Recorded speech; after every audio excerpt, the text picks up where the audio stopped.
Hi, I'm someone who's really bad at Elden Ring. I wanted to share the build that I use, since it made the Shadow of the Erdtree DLC easy for someone like me who just doesn't have the time to get good. And since I'm also bad at marketing, I'm just calling it the Bad at Elden Ring Build. This is for single-player offline PvE. This will be a quick overview video, possibly followed by an abridged playlist of my playthrough, and some boss arena fight examples. And despite my inability to learn how to time dodges correctly in this game, Messmer and Promised Consort Radahn and Malenia in the base game were all defeated on the very first try with this build. This is a tanky, strength faithish sort of build that can snipe enemies from afar or bonk them up close and personal, whichever is easier, because sometimes melee is better and other times ranged is better, and sometimes that happens within the same boss, so like phase 1 of Malenia is easy to stun lock with melee, while phase 2 is easier at range if you use a summon that can hold aggro. It leans heavily on healing options, defensive buff incantations, and a variety of status effects to take chunks off of tanky boss health bars. And since this is a build guide about making the game easy, I do want to mention that I'm using NPC summons and the Mimic Tier summon, as it's about making the game easy and forgiving. I'm going to start talking about gear first, in particular endgame gear. If you want to see what I use earlier on, watch the playthrough videos that I'll post later. But by very early in the DLC, I have pretty much all the gear here. For my primary weapons, I Powerstance Great Stars. They do strong stance damage, inflict bleed, and heal on every single hit, and there are 2 that are available as guaranteed drops in the base game. While those are in the mid-game area, I run and get at least one of them as soon as I have the stats to equip it. Also in my main hand, I keep the Black Knife. I don't use it as a weapon, but I use it as a wand for casting its Ash of War. That Ash of War, Blade of Death, is a great ranged anti-boss attack. If it's the first attack against any boss, its special effect knocks a big chunk off of their health bar. That stacks with a similar special effect from the Blade of Death incantation, and if you hit with both of those two to start off a boss fight, it'll take 20 to 25% off their health bar. And this really makes burning through the phase 1s of a lot of boss fights pretty quick. Subsequent hits will continue to apply this 2% of max health dot, which is good against bosses with big health bars, and only a very few enemies in the game are immune to that dot effect. I think Godfrey might be immune to it, but even things like gargoyles, which are immune or resistant to every other status effect in the game, still take damage from that dot effect from these Destined Death effects. In the offhand behind the Great Stars that I have in that hand, I use the Godslayer Seal for casting, which is good for the faith levels that this particular character has. I will occasionally hard swap to the Frenzied Flame Seal in the hand opposite the Godslayer Seal. It's not for casting with, but it's basically a talisman that gives a bonus to damage if I'm casting Frenzied Burst a lot. It's a free talisman that's essentially a reward for the punishment of going through the subterranean shunning ground jumping puzzle. So, Ashes of War. Great Stars have the ability to modify the Ashes of War on them, and I don't just lock myself into 1 or 2 of them. There's an Ash of War menu at every Site of Grace for a reason, and there's a Site of Grace in front of most boss doors, so you can specifically tailor the Ashes of War to match the foe that you're about to go up against. And I have 4 main Ashes of War that I use depending upon the situation. There's one more that I'll mention that I tried out, but I don't recommend as much as the other ones. The first Ash of War I like is Blade of Death. I already talked about it, not going to repeat myself here. Then there are the 2 Great Stars, and there's a menu of 3 ashes that I really like for those: Golden Land, Prayerful Strike, and Wild Strikes. In between the 2 Great Stars I've equipped, I'll mix and match which of those 3 Ashes of War I have on my weapons, depending upon who I'm going up against. The other Ash of War that I tried out, and it seemed pretty good, was Chilling Mist. Essentially, it's just worse than Wild Strikes. It's for applying Frostbite, but it really drains a ton of stamina to use it if you're kind of attacking and using the Frostbite buildup it has. Stick to Wild Strikes is my recommendation, or if you really want to apply Frostbite quickly, use Freezing Pots. They're just as good. So getting back to the Ashes of War that I do use. Golden Land is usually my main hand Ash of War in the DLC. It's not only my single favorite Ash of War, but when it's on a weapon that heals on hit like Great Stars does, it's my favorite ability in the game. It's this really versatile jack-of-all-trades skill. It has this initial short-range weapon strike, a high stance damage AoE blast, and a multitude of these really long-range projectiles, and even, if you want, a follow-up AoE sweep attack that knocks over humanoids. And every single one of those hits triggers the 1% heal effect of the Great Stars, but not the bleed though, just the heal. So when it's on Great Stars, each cast of Golden Land can heal you for 8% or so of your max health, in addition to dealing high stance damage, and the damage scales to both your Faith and your weapon AR. It's really great as a ranged attack against overland bosses. The delayed cast of the projectiles means that enemies don't dodge it, and the overhead start point means you can fire over cliff edges and from behind cover. And while some people will call hitting enemies from where they can't hit you cheesing, I just call that the entire point of range attacks. But even up close and melee range, it's amazing with that AoE blast and the weapon swings, and it'll let you face tank rune bears and furnace golems with all the on-hit healing.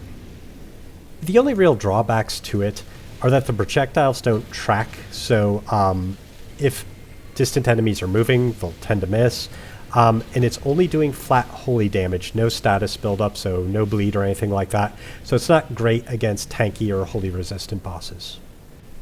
And the next Dash of War is Prayerful Strike. It's usually my offhand Dash of War in the DLC, and it's kind of this ponderous, slow overhead bonk. It's easy to miss with, and for how slow it is, its damage isn't as good as I wish it was, but it does heal for 30% of your health on a hit, and has this pancaking effect against smaller humanoids. If you put it on your main hand, when you go into a boss and then you summon the Mimic Tier will then use Prayerful Strike to heal themselves. So then your kind of aggro holding summon then lasts exceptionally long when they're using Prayerful Strike. It's just this very strong defensive attack that can sustain you through hard-hitting aggressive bosses and make your summon incredibly tanky. And lastly, we have Wild Strikes. And what it does is it takes the very slow swinging Great Stars and it makes it fast. And what that's really good for is for applying status effects. And it works exceptionally well with the Cold Infusion, so that it'll be building up both the base bleed of Great Stars and the Frostbite effect of the Cold Infusion quickly. And while the base weapon damage is kind of worse with that Cold Infusion, the Frostbite more than makes up for it, and it's phenomenal for melting bosses quickly. Alright, so Infusions. I already mentioned that on Wild Strikes, the Cold Infusion is what I like best there. It's a little bit messier, though, for Golden Land and for Prayerful Strike. Usually on Great Stars, it's kind of, since it's got that base bleed, it's kind of a status build-up weapon, so normally you would like to use either Blood or Cold, but those are not available for Golden Land or for Prayerful Strike. So they work best for this build with the Heavy and Sacred Infusions. So it depends where you're at in terms of what you use, but if you just have Sacred on one, Heavy on the other, you're kind of going to be generally safe for most situations. So for armor, the goal is the Crucible chest piece, and then Solitude armor from the DLC and all the other slots. It's heavy, but it provides pretty good defense, and I kind of like how it looks along with the Great Stars, like the rusty color of the Crucible chest piece kind of ties together nicely with the rusty look of the Great Stars, I think. For talismans, there are 3 main ones that I like, and then the 4th one is kind of a situational slot that I'll swap out depending upon the situation. The main talisman that I really like, and it's kind of an interesting one, is the Ritual Shield Talisman. And what that does is it grants you this massive 30% damage reduction if you're hit while you're at full health. And while that initially doesn't sound that great, if you're a build that can heal a lot, like this one can, between, healing incantations, Great Stars, and, other things like that, then that buff's actually going to be up a lot of the time. And 30% against all damage types really is significant. So try to stay at full health against bosses so you can keep that up, and it's really a powerful effect. The other 2 main talismans are the Dragon Crest Great Shield and the Erdtree Favor +2. Kind of boring standard ones. Dragon Crest for physical damage resistance, and Erdtree Favor +2 for a little bit extra carry capacity, and also for stamina. Stamina is really good if you're kind of using a lot of L1s to Powerstance heavy weapons. Stamina is good. And in that 4th talisman slot, like I said, it depends on the situation. The ones I use are Shard of Alexander, the Godfrey Icon, the Godskin Swaddling Cloth, the Flame Drake Talisman +3, and the Golden Braid. The Godskin Swaddling Cloth is my general kind of exploration one, and it just adds a lot of healing with this particular combination. L1s and jumping L1s with dual Great Stars triggers this a lot. Like basically every other attack you'll be triggering the Godskin Swaddling Cloth, which really helps keep you at full health, which then in turn keeps the Ritual Shield Talisman up. Really kind of powerful combination between those two. The Shard of Alexander and the Godfrey Icon are just damage buffs depending upon which ranged attack I'm using. Shard of Alexander I use when I'm using a lot of Golden Land to hit things from far away with those kind of long-range projectiles it fires, and the Godfrey Icon works well with Frenzied Burst, since that can be fully charged and it can take advantage of that damage bonus. The Flame Drake Talisman +3 and the Golden Braid are situational defensive bonuses that are good against enemies that inflict those damage types. So the Golden Braid is really good against Promised Consort Radahn, particularly in Phase 2 when he does a lot of holy damage. And the Flame Drake Talisman +3 is really good against Messmer and Furnace Golems and other enemies like that, and Midra too, who do a ton of fire damage. So, Incantations. This is a Strength Faith build that casts a lot. So I use quite a few different incantations. Most of them are buffs, and a couple of them are attacks, and I'll kind of go through those here. I usually dedicate my first incantation slot to a healing spell. Handy to keep it there for a variety of reasons, but basically it's kind of a no shit button. You hold up on the D-pad and you get back to that quickly to heal yourself.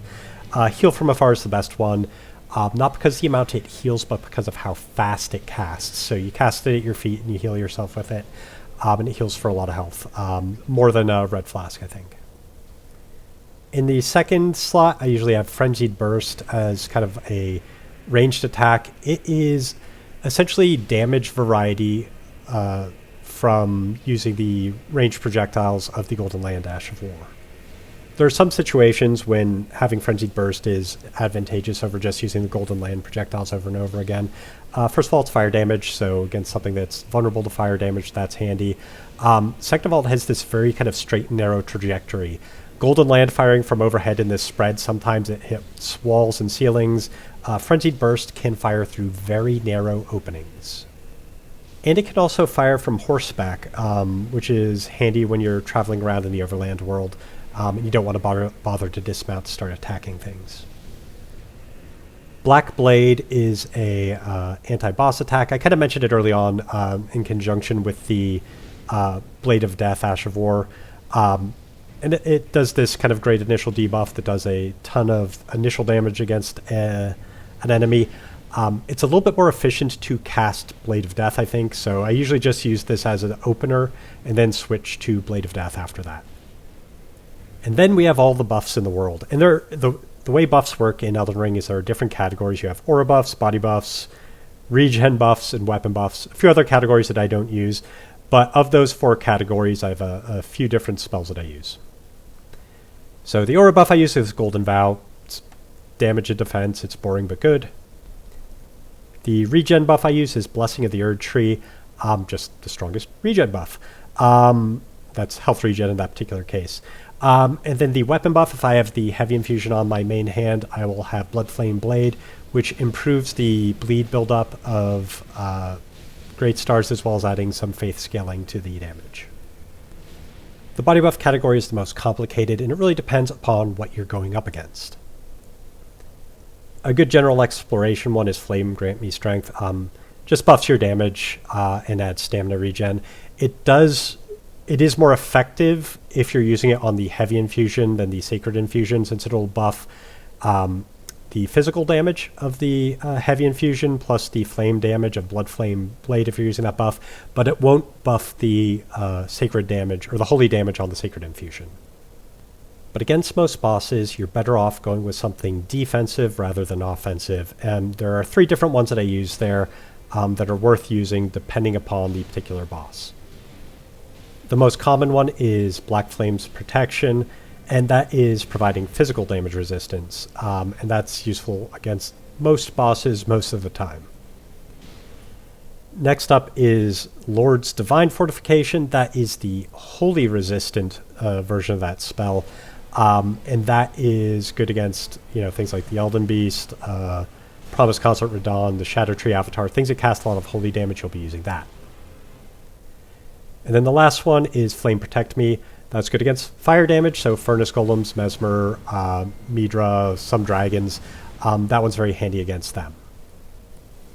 The other damage types, it's not worth using their buffs. There aren't enough bosses that hit hard with lightning and magic to justify using those. So just stick to those three, the physical, the fire, and the holy damage body buffs, and that's good enough. And lastly are two kind of situational incantations. First one is Flame Cleanse Me, cures poison, cures scarlet rot. Put it on in areas that have those, take it off the rest of the time. And then the last one is one more kind of attack, Aspect of the Crucible Horns. It's really good where if you charge it up, it closes range quickly. And against humanoids, like Renala and Malenia, will knock them up in the air. So you can kind of, basically gives you a free attack opening against them. Situationally good, but it's kind of very narrow usage, so it's not usually in my incantation list, but I add it against certain humanoid enemies and NPC invaders. Next, I'm kind of going to go into starting class and some of the stat allocation. I used Prophet as the starting class. It's the most efficient long-term option, as Intelligence is the primary dump stat for this build, bearing in mind that I need 10 in Arcane for Bloodflame Blade, and 12 in Dexterity to equip the gear I want to use. Confessor is almost as efficient. It will work fine too if you prefer their starting gear and higher starting level. It's a little bit easier at the beginning of the game if you're starting out. You'll just have a couple of less points towards the end of the game. For the starting keepsake, either use the Golden Seed or the Cracked Pots. I use the Golden Seed here, but in hindsight, the Cracked Pots would probably be better for better early game ranged attacks, and working in some stats affect pots earlier on. So the long-term goals with the stats. Definitely recommend getting Vigor up to level 60. It's, kind of safe and defensive to get there, but you don't need to be in a super huge rush to get there because a lot of the defensive buffs and the healing can help offset it can help you get by with a little bit less Vigor earlier on. Mind is very negotiable. I ended up with 25, but you can go lower if you prefer. There's kind of a nice little break point at 20, where if you have Mind of 20 and Radahn's Great Rune active, you can cast a body buff, an aura buff, and a regen buff before going through a fog gate, all on a single blue flask. So that's kind of a nice break point, but it's purely for gameplay feel, not mechanical strength. For endurance, I definitely recommend getting it all the way up to 50, and this is actually, in my mind, a little bit more important than Vigor for this particular build. This both gets you the heavy armor that you can use, but also gets you a lot of stamina, which, like I said, when you're swinging heavy weapons with a lot of power stance L1s, you burn through stamina quickly. So getting that stamina up in addition to carry weight is very nice for this build. Strength, there's kind of a minimum level of 22 that's needed to equip Great Stars. And beyond that, it's kind of like one of the last ones you'll get up, and you'll just get it up as high as you can. I think I was level 215 at the end of the DLC, and I got up to 65. You don't need to be that high level. It's just where I ended up. But yeah, somewhere in the 50 to 65 range is good there. Dexterity, get up to 12 just to be able to equip Great Stars, but aside from that, it's basically a dump stat. Faith, you need a minimum of 46 in Faith to cast the Black Blade Incantation, and it's like Strength. After that point, get it up. You can kind of get it up towards the end of the build when you don't really have points to put anywhere else, and just get it up as high as you can. And like Strength, I ended up with 65. I kind of keep Strength and Faith balanced for this particular build. Int is the dump stat here, and I keep that at 7, which is the starting point. And Arcane is at 10. That's kind of what you need to cast Bloodflame Blade. And that's about it. Hope this was helpful. That is kind of the general build that I use here. What I'm going to do is I'm going to put up a couple of videos showing how effective this is against some of the harder bosses. So some boss arena mod fights there, as well as an abridged playthrough, just so you can see a little bit more detail on how this handled the DLC. All right, thanks.